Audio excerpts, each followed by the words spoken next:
ഇന്ത്യയുടെ രാഷ്ട്രപിതാവ് ഗാന്ധിജിയെ പോലും അനാവശ്യമായ വാർത്തകളിലേക്കും വിമർശനങ്ങളിലേക്കും വലിച്ചിഴക്കപ്പെടുന്ന തൽപരകക്ഷികൾക്ക് ആധിപത്യമുള്ള വർത്തമാനകാല സാഹചര്യത്തിലാണ് നാം ജീവിക്കുന്നത്.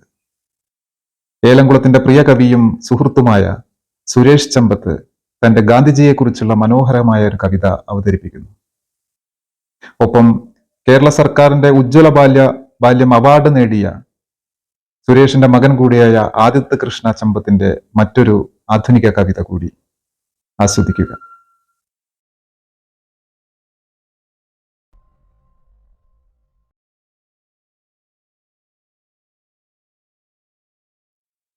കവിതയുടെ പേര് ഗാന്ധി. ഗാന്ധി ഏറെ ആദരിക്കപ്പെടുന്ന ഒരു വികാരമാണ്.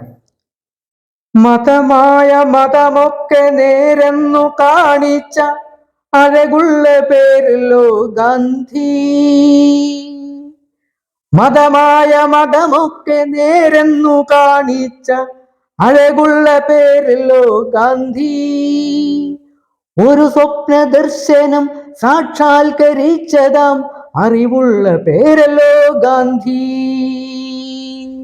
ഇടിമുഴക്കങ്ങളിൽ പതറാതെ നിൽക്കുന്ന അലിവുള്ള പേരല്ലോ ഗാന്ധി. ചുടുകാറ്റു വന്നു പടർന്നു കേറുമ്പോഴും ഒരു ചിരിയിൽ അലിഞ്ഞവൻ ഗാന്ധി.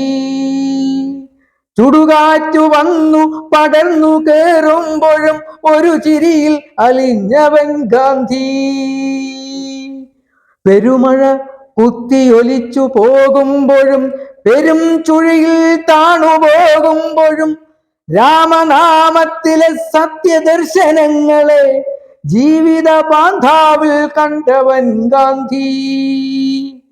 പെരുമഴ കുത്തിയൊലിച്ചു പോകുമ്പോഴും പെരും ചുഴിയിൽ താണുപോകുമ്പോഴും രാമനാമത്തിലെ സത്യദർശനങ്ങളെ ജീവിത പാന്താവിൽ കണ്ടവൻ ഗാന്ധി.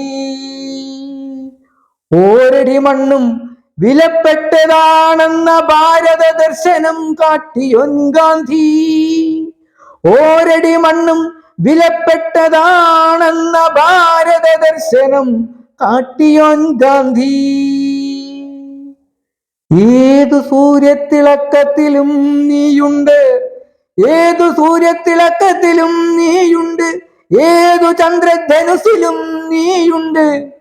നീ ഇന്ത്യ, നീ സത്യം, നീ ഇന്ത്യ, നീ സത്യം. ഏതു പടി കയറുമ്പോഴും നിന്നക്ഷരശുദ്ധികൾ ഞങ്ങളിൽ പെരുകുന്നു. ഏതു പടി കയറുമ്പോഴും നിന്നക്ഷരശുദ്ധികൾ ഞങ്ങളിൽ പകരുന്നു. കവിതയുടെ പേര് സീതക്കയും രാമരാജ്യവും. രാമരാജ്യത്തെ പറ്റി പുതിയ ടീച്ചർ ഭൂപടമെടുത്ത് വിവരിക്കുമ്പോൾ ബഷീറും ഫാത്തിമയും അന്നയും ജോസഫും സീതക്കയും എന്റെ കൂടെ പഠിക്കാനുണ്ടായില്ല. സ്കൂളിൽ നിന്നവർ പടിയിറങ്ങിപ്പോയത് ഇലകൾ കൂട്ടത്തോടെ മറവ് ചെയ്യപ്പെട്ട വേനലിൽ. വേനലുകളെ പേടിയില്ലായിരുന്നു. വാർഷിക പരീക്ഷയിലെ ചോദ്യങ്ങൾ പേടിപ്പിക്കും വരെ.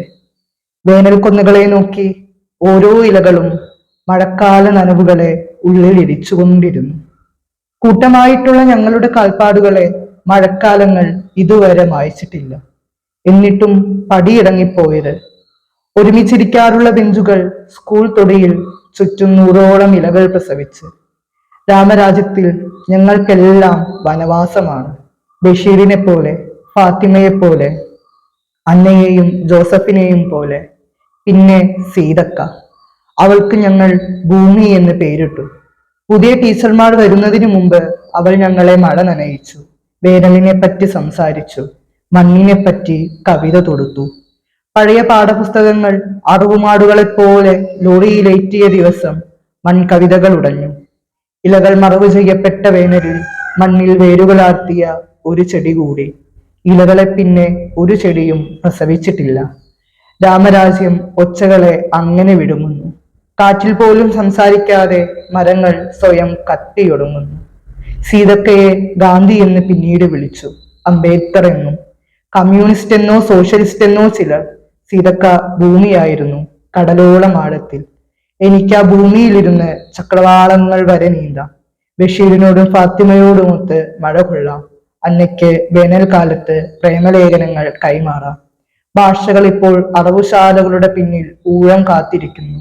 കൊല്ലപ്പെടുമെന്നുറപ്പായ ചെമ്മരിയാടിന്റെ കരച്ചിൽ മാത്രം മതി കവിത കുറിക്കാൻ. രാമരാജ്യത്തെ പറ്റി ടീച്ചർ ക്ലാസ്സിലെടുക്കുമ്പോൾ ചില വരികൾ കൊലക്കയറെന്ന പോലെ വന്നു വീഴുന്നു. സീതക്ക, ഭൂമി, പച്ചിലകൾ. സീത ആരാണെന്ന് എനിക്ക് ചോദിക്കേണ്ടായിരുന്നു.